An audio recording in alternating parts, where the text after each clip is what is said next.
Hey, party people. This is Max, therapist and ADHD coach with Prism Integrated Health.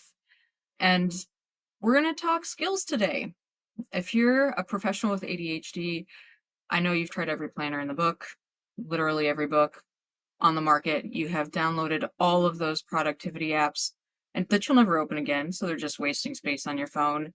And you told yourself week after week after week, this is the time that it all changes. And yes, time management and organization are important, but they are definitely not the whole picture because ADHD isn't just an executive functioning issue. It's an emotional regulation issue. It's physical. It's relational. It is literally part of who we are because it's how our brain is built. So today we are talking about the most overlooked ADHD skills that can actually make you more successful at work. They'll help you feel better while you are doing it. So let's be clear. These are not hacks. These are skills. Hacks are shortcuts.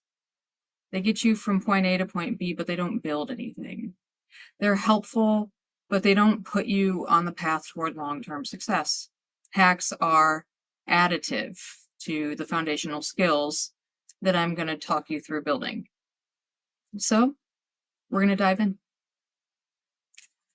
The first one is, ta-da, task initiation.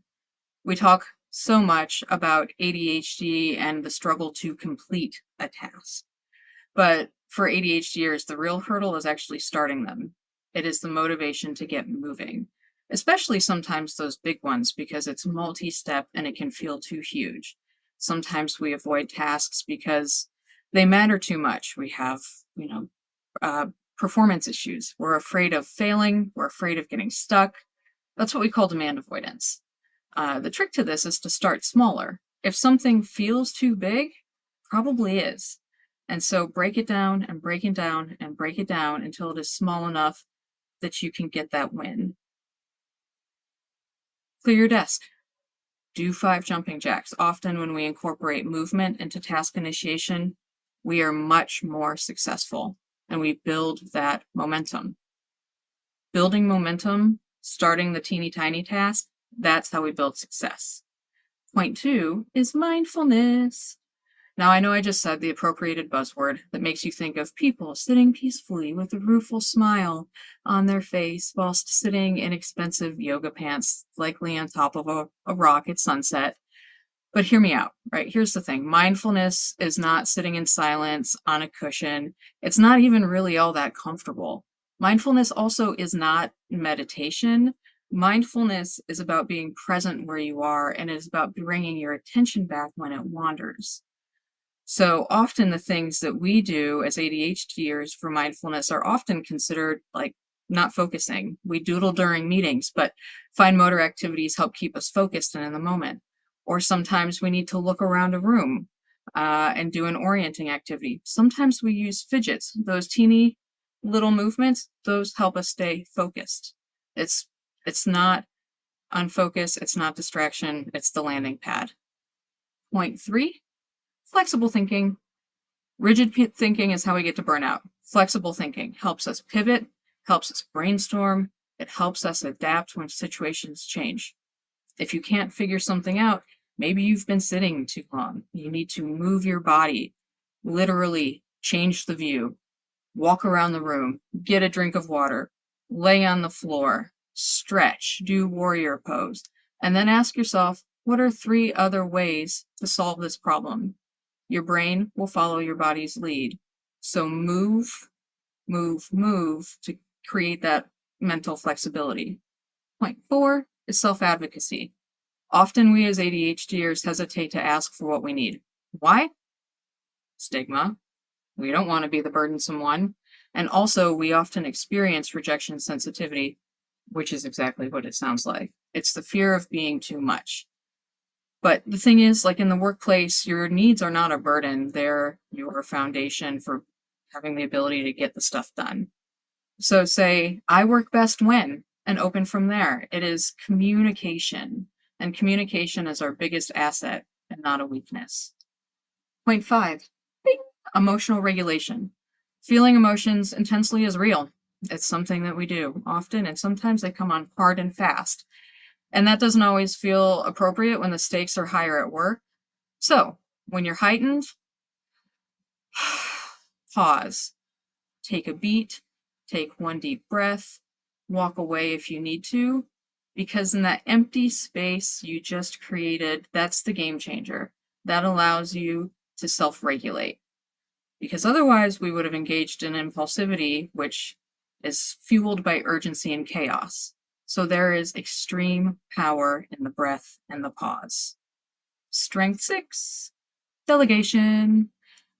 ADHD perfectionism says, if I don't do it, it won't get done.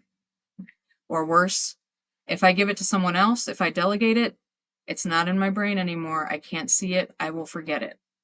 But you can delegate and track. You can use apps like Asana or Trello or Monday, or if you're old school, use Post-it notes, right? Create the system that works for you. Delegation is not about giving up control.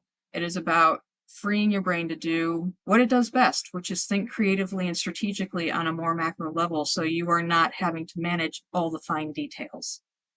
Point 7, bing, boundary setting. Despite what we think, you do not have to say yes to everything. Boundaries protect your energy, they protect your focus, they protect your joy. Prentice Hemphill says boundaries are the distance at which I can love both me and you simultaneously. And while we feel like this might apply to family members or friends, it also applies to our work, because this is about creating a sustainable and healthy relationship with our boss, with our coworker, and with what we are doing. So if you're feeling at your limit, try saying, I'm at capacity right now, but I can help next week. Let's put something on the schedule.